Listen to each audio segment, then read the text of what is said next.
আসসালামু আলাইকুম। This is Suborna from Suborna's cooking diary. তো চলে আসলাম আরেকটি নতুন রেসিপি নিয়ে। আজকের রেসিপি হলো রূপচাঁদা বারবিকিউ, যেটা আপনারা ফ্রাই প্যানে খুব ইজিলি বানিয়ে নিতে পারবেন। শীতের দিনে এমন একটা গরম বারবিকিউ খেতে খুবই মজা লাগে। সো আপনারা অবশ্যই একবার বাসায় বানিয়ে ট্রাই করবেন। তো প্রথমে আমি নিয়ে নিলাম 2টা রূপচাঁদা এবং সেটাকে আমি মাঝখান দিয়ে এরকম কেটে নিলাম এবং একবারে কাটা পর্যন্ত দাগ কেটে নিতে হবে যাতে মসলাটা ভালোভাবে ঢুকে। না হলে আসলে মজা লাগবে না, কারণ এই মাছগুলোতে এভাবেই মাংস বেশি থাকে। তো প্রথমে আমি দিয়ে দিলাম 1 টেবিল চামচের মতো আদা রসুন বাটা। যেহেতু আমার 2টা মাছ, তো আমার এই জন্য মশলার কোয়ান্টিটি একটু কম। আপনারা আপনাদের পরিমাণ মতো দিয়ে নিবেন। এরপর আমি দিয়ে দিব 1 টেবিল চামচের মতো মরিচের গুঁড়া। আমি একটু স্পাইসি পছন্দ করি। তো আমরা দিয়ে দিলাম 1 টেবিল চামচের মতো মরিচের গুঁড়া।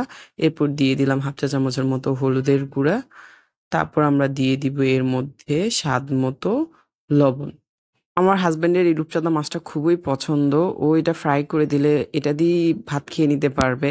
তার আর কিছু প্রয়োজন নেই। আপনাদের কার এই মাছটা খুব প্রিয় তারা অবশ্যই কমেন্ট করে জানাবেন। এরপর আমি দিয়ে দিলাম জিরার গুঁড়া। এরপর দিয়ে দিব বারবিকিউ মসলা। আপনারা যেকোনো ব্র্যান্ডেরই বারবিকিউ মসলাটা ব্যবহার করতে পারবেন এবং দিয়ে এর মধ্যে আমি দিয়ে দিব টেলে রাখা বেসন। অবশ্যই আপনারা বেসনটা দেওয়ার ট্রাই করবেন এবং এটাকে একটু কড়াই দিয়ে টেলে নিবেন যাতে কাঁচা গন্ধটা না থাকে। দিয়ে তারপর এর মধ্যে আমি দিয়ে দিব টমেটো সস, 1 টেবিল চামচ পরিমাণ টমেটো সস। দিয়ে দিব 1 টেবিল চামচ পরিমাণ সয়া সস।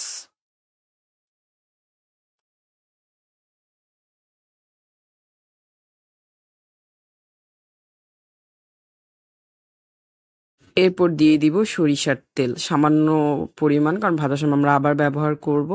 অবশ্যই সরিষার তেলটা দেওয়ার ট্রাই করবেন, তাহলে টেস্টটা অনেক ভালো আসে এবং অনেক সুন্দর একটা ফ্লেভার আসে। তো এগুলো দিয়ে আমি খুব ভালোভাবে সবগুলোকে মিক্স করে নিব। ও দিয়ে দিব সামান্য পরিমাণ লেবু।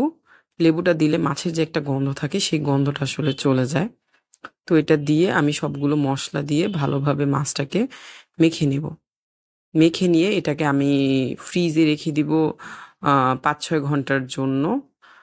তাহলে মাছের ভেতরে একবারে ভালোভাবে মসলাটা ঢুকে যায়। আপনারা চাইলে সাথেই ভেজে খেতে পারেন। বাট আমি এটাকে মেখে ৭-৮ ঘন্টার জন্য ফ্রিজে রেখে দিব যাতে মসলাটা সম্পূর্ণভাবে মাছটার সাথে লেগে যায়।